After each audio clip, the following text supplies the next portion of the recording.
Joining us now from the White House is Senior Presidential Advisor Valerie Jarrett. Ms. Jarrett, good morning to you. Good morning, Chris. How are you? Good. All right, let's jump right in. Tonight, the president will talk about investments. The Republicans see that as more spending. Now, we've seen one $787 billion stimulus package. Do these investments amount to yet another stimulus package? Well, look, I think what our focus tonight is, how is America going to win?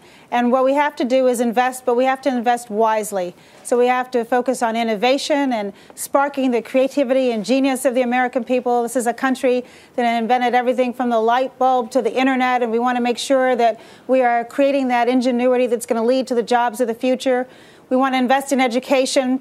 We need to make sure that our children are not just competing in their community, but in the global marketplace, because that's where the competition really rests.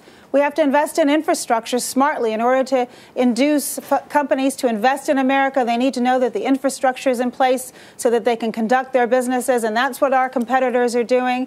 But we also have to make sure the government is smart and that we're cutting programs that are not working, that we're tightening our belt, that we're streamlining processes, and we have to tackle the deficit in a responsible way. So we have a robust agenda, but we believe that we can do targeted investment and also cut where the budget needs to be cut. All right, let's talk specific to jobs, because we've seen through at the polls that this is what people really want to talk about. The unemployment rate right now still at 9.4%. Now, if I'm home watching tonight, what will I hear tonight specifically from the president that will make me feel better if I'm currently unemployed? Well, the entire message of the speech is about winning for America and all of the pillars that we have to put in place that are going to create an environment where we can jumpstart the economy. Let's take a step back, Chris, and let's think about the conditions that the president walked in 2 years ago.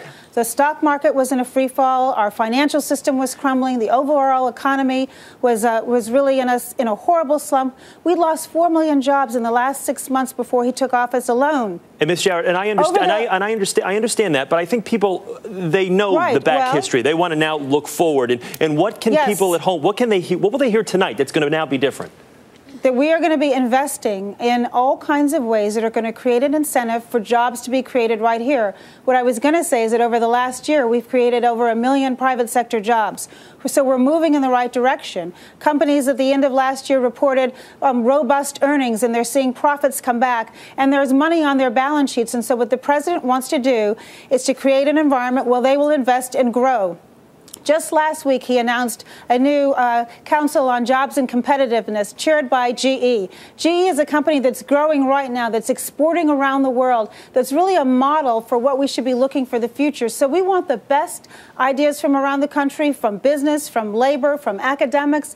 We want everybody engaged in this process, and the entire speech tonight is going to be about winning for the future. And so I think that that's going to give the right signal about where the country is going moving forward as we come out of this extraordinarily devastating economy. So we're seeing good signs, but we still have a very long way to go. Valerie Jarrett, thank you so much for taking the time and speaking with us this morning. You're welcome, Chris. Good to see you. Good to see you, too.